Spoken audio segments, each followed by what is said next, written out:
السلام علیکم ورحمۃ اللہ وبرکاتہ۔ محترم سامعین کرام، بزم اشرف کی 14ویں مجلس کے تیسرے حصے میں ہم مسائل زکوٰۃ کو سنتے ہیں۔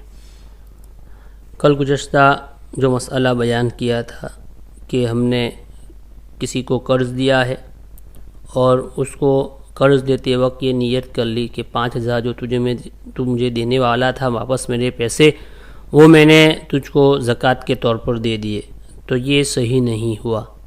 اب اس کا آسان طریقہ یہ بھی ہے کہ ہم اس کو یہ کہیں کہ 5,000 تو تجھے مجھے دینے ہیں لیکن تیرے پاس نہیں ہے، لیکن چلو میں آپ کو یہ 5,000 روپے دیتا ہوں، آپ اس 5,000 روپے میں یہ بطور زکوٰۃ کے آپ کو دے رہا ہوں، اور وہ بندہ اس 5,000 کو لیں۔ اس کے بعد ہم یہ کہیں کہ جو 5,000 آپ کو مجھے دینے تھے وہ مجھے قرض دے دو۔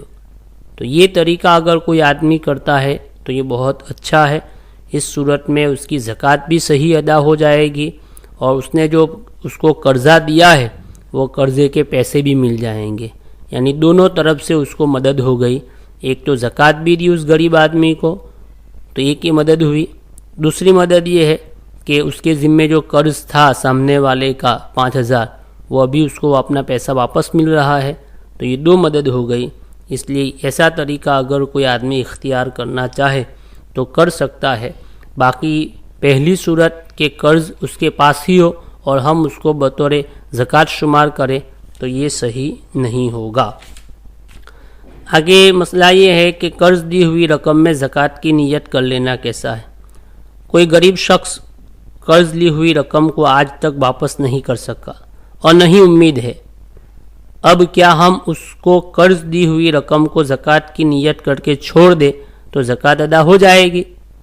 ایک آدمی کے پاس سے 5,000 روپے لینے ہیں، 2-3 سال ہو گئے وہ دے نہیں رہا ہے، غریب آدمی ہے۔ اب ہم یہ نیت کرتے ہیں کہ چلو یہ 5,000 روپے زکوٰۃ کے ہو گئے، اب مت دینا۔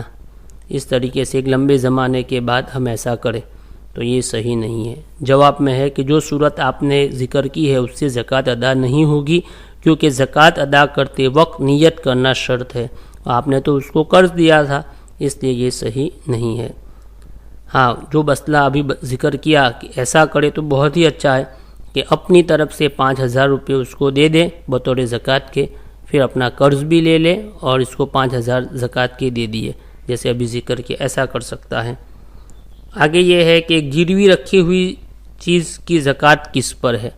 ایک آدمی کے پاس ہم نے گروی رکھی ہے، کوئی چیز رہن کے طور پر رکھی ہے، تو اس صورت میں اس کی زکوٰۃ نہ مالک پر ہے نہ جس کو رہن پر اور گروی طور پر ہم نے رکھی ہے اس آدمی پر ہے، دونوں پر اس مال کی زکوٰۃ نہیں ہے، نہ مال کے مالک کی پر ہے نہ سامنے والے پر ہے، تو گروی رکھی ہوئی چیز کی زکوٰۃ کسی پر نہیں ہے۔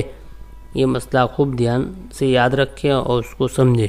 اللہ ہمیں عمل کی توفیق عطا فرمائے۔